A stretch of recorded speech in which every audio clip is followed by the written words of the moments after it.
Sure, the results are from the first 38 holes of a planned 200-hole air core drilling program, which we commenced before Christmas last year. So we've drilled 119 of those holes.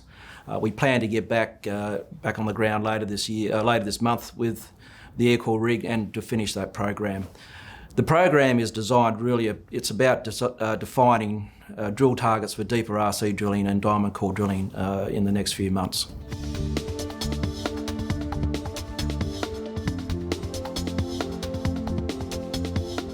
The drilling program, the way it's designed, because of the spacing of the drill holes, the depth of the drill holes, and the deep weathering, it's really only testing less than 50% of the prospective stratigraphy. So another way of putting that is that the odds of intersecting a primary ore zone with this program are way less than 50%.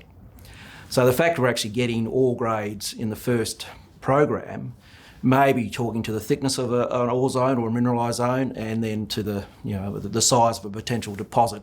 But obviously, we need to do a lot more drilling to confirm that.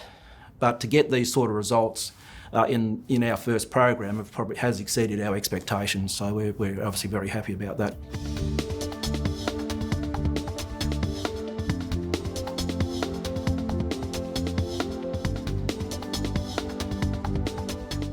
The copper and gold at Moora are actually associated with elevated nickel and PGEs. So we're seeing exactly the same metal association as you see at Julimar, and we think we have similar host rocks.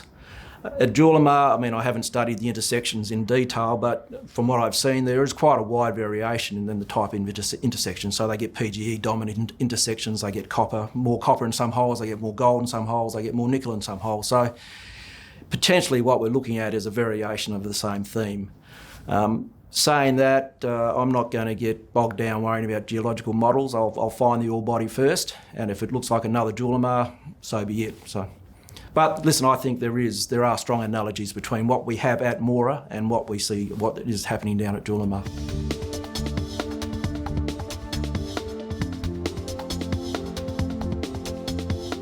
But we actually have a fair bit on.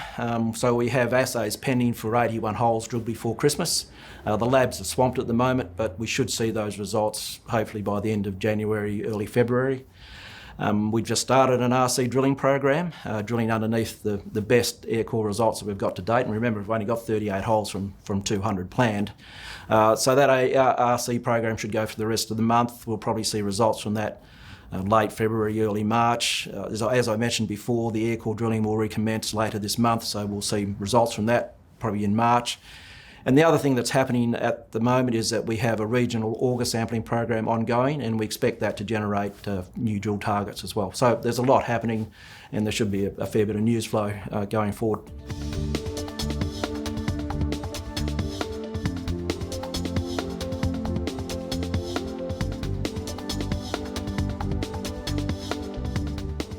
We've just collected another 3 tonnes of material for further metallurgical test work, and it's all about moving from PFS level test work to DFS level test work. So we've collected this material, so a very comprehensive metallurgical test work programs in progress. We're also about to kick off DFS level mining and engineering studies.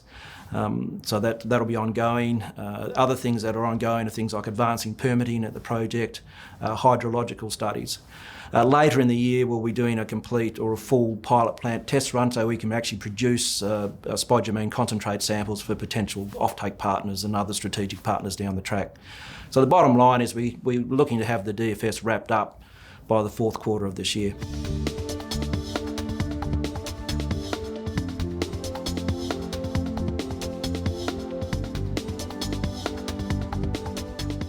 A number of things. We're looking at simplifying the crushing circuit or optimising the processing. We'll consider doubling throughput from 2 million tonnes to 4 million tonnes. And we'll also have a close look at optimising the mining to ensure that we can produce spodumene concentrate at the lowest operating cost possible.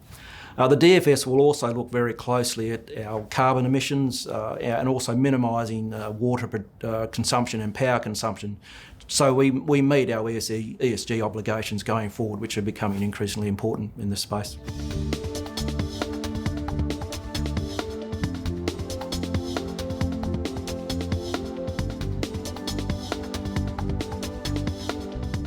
What I've seen happen in the last 6 months is a realisation that an electric vehicle future is coming, sort of move from the idealistic, dare I say, enlightened minority through to the mainstream population. So the majority now get it. You know, the electric vehicle future is coming, so most people now accept that.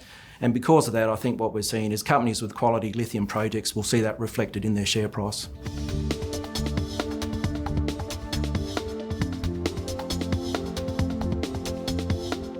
I don't want to have a go at anyone here, but when you look at the existing operations, for instance, and because we weren't part of that first wave, we can actually learn from those who have gone before us in the last few years. And remember, this is a relatively new industry.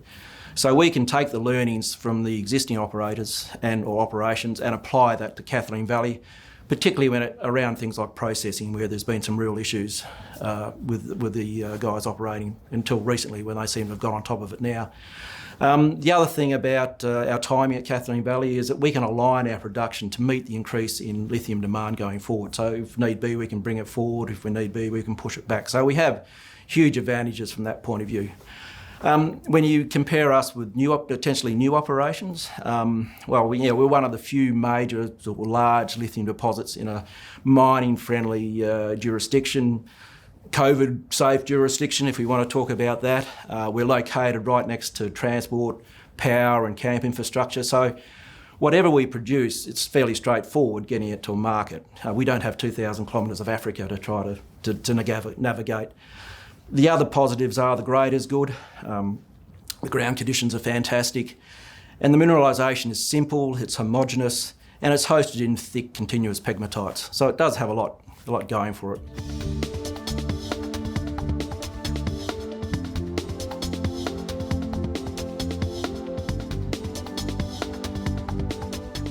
The key to producing downstream product is to ensure that we can produce a quality, the best possible quality spodumene concentrate. So that will be our initial focus, making sure we produce the optimum concentrate from Kathleen Valley. And once we've done that, later in the year, we've already got it budgeted and planned, we'll actually then take the concentrate and produce either lithium hydroxide or lithium sulfate, so we can then go and show that to interested parties. Given the economics of the studies we've done, it's pretty compelling, so I think the odds of it happening in Australia are pretty good.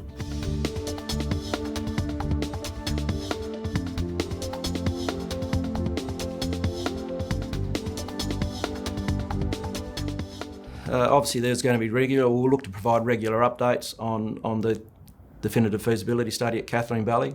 So they'll just basically give people comfort that things are advancing in Kathleen Valley, and we are ticking the boxes as we get closer and closer to finalising that DFS. And at Mora, as I've outlined earlier, there's a lot of work happening.